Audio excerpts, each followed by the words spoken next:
संयुक्त राष्ट्र के एक अनुमान के मुताबिक साल 2000 से अब तक सूखे, बाढ़ और जंगल में आग लगने के कारण 12.3 लाख लोगों की मौत हो चुकी है, जबकि 4.2 अरब लोग प्रभावित हुए हैं। और अब 21वीं सदी में दक्षिण एशिया में लू और गर्मी और भी ज्यादा भयंकर होने जा रही है। साथ ही इस दौरान मॉनसून की बारिश में तेजी आएगी, यानी भारी बारिश की घटनाओं में वृद्धि होगी, जैसे अभी हाल ही में जर्मनी समेत यूरोप के कुछ देशों और चीन में देखने को मिली है। इसके साथ ही भूस्खलन, लू से जंगलों में आग लगने या समुद्री और चक्रवाती तूफान की घटनाएं भी बढ़ सकती हैं।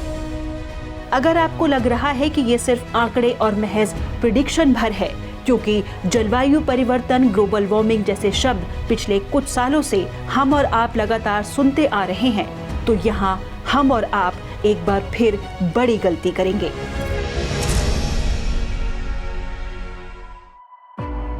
क्योंकि IPCC रिपोर्ट के आधार पर विशेषज्ञों ने एक बार फिर इसकी चेतावनी दी है कि महज कुछ ही सालों में पृथ्वी का तापमान 1.5 डिग्री सेल्सियस तक पहुंच जाने का मतलब है कि हम लाइफ सपोर्ट पर हैं।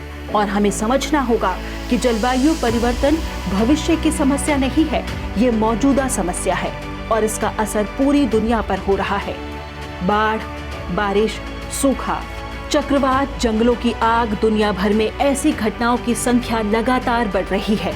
खास बात है कि जानकारों ने पहले भी इसकी चेतावनी दी थी कि अगर दुनिया भर में कार्बन उत्सर्जन कम नहीं होता तो पृथ्वी का तापमान बढ़ जाएगा और हमें उसके विनाशकारी परिणाम भुगतने पड़ेंगे। Intergovernmental panel on climate change IPCC report कहती है कि पृथ्वी की औसत सतह का तापमान साल 2030 तक 1.5 डिग्री सेल्सियस तक बढ़ जाएगा। ये बढ़ोतरी पूर्वानुमान से 1 दशक पहले ही हो जाएगी, क्योंकि दुनिया के कई देश तेजी से कार्बन उत्सर्जन को कम नहीं कर रहे हैं। Intergovernmental panel on climate change संयुक्त राष्ट्र की एक संस्था है जिसे जलवायु परिवर्तन के विज्ञान का आकलन करने के लिए 1988 में स्थापित किया गया था। IPCC हर 5 से 7 साल में पृथ्वी की जलवायु का वैश्विक स्तर पर आकलन करता है, जिनमें तापमान, बर्फ के आवरण, ग्रीन हाउस गैस उत्सर्जन और समुद्र जल स्तर बदलाव शामिल होता है। IPCC सरकारों को वैश्विक तापमान बढ़ने को लेकर वैज्ञानिक जानकारियां मुहैया कराती है ताकि वे उसके हिसाब से अपनी नीतियां विकसित कर सके। कार्बन उत्सर्जन के मामले में चीन और अमेरिका के बाद भारत तीसरे नंबर पर है और रिपोर्ट के मुताबिक इस सदी के अंत तक भारत के मुंबई, गोवा, चेन्नई, विशाखापट्टनम, कोच्चि, भावनगर, ओखा, कांडला, मंगलूर, पारादीप, तूतीकरण और खिदिरपुर जैसे शहरों में 3 फीट तक समुद्री पानी भर सकता है। हालांकि दुनिया के कई बड़े कार्बन उत्सर्जक देश घोषणा कर चुके हैं कि वो 2050 तक कार्बन के मामले में न्यूट्रल हो जाएंगे।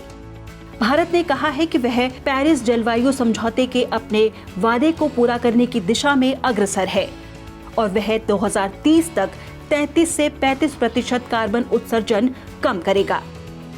यहाँ आपको बता दें कि साल 2015 में फ्रांस की राजधानी पेरिस में संयुक्त राष्ट्र के वार्षिक जलवायु सम्मेलन के दौरान 12 दिसंबर को 196 देशों के प्रतिनिधियों ने जलवायु परिवर्तन संबंधी मुद्दों पर एक अंतर्राष्ट्रीय समझौता किया था, जिसे पेरिस जलवायु समझौते के नाम से जाना जाता है। 4 नवंबर 2016 से लागू इस समझौते के तहत सभी देशों ने कार्बन उत्सर्जन कम कर पृथ्वी का तापमान 2 डिग्री सेल्सियस से अधिक नहीं बढ़ने देना और उसे 1.5 डिग्री पर ही रोकने का लक्ष्य रखा था। लेकिन अफसोस की बात यह है कि यह समझौता एक कागजी मसौदा बनकर रह गया है, जिसका नतीजा है दुनिया भर में बढ़ती प्राकृतिक आपदाएं। और अगर अब भी हम और आप नहीं सचेते तो परिणाम हम और आप सब जानते हैं। वैसे यहाँ हमें यह समझना होगा कि अपना अस्तित्व बनाए रखने के लिए सिर्फ सरकारों को ही नहीं, हम सभी को आगे आना होगा और अपने अपने हिस्से के प्रदूषण को कम करना होगा।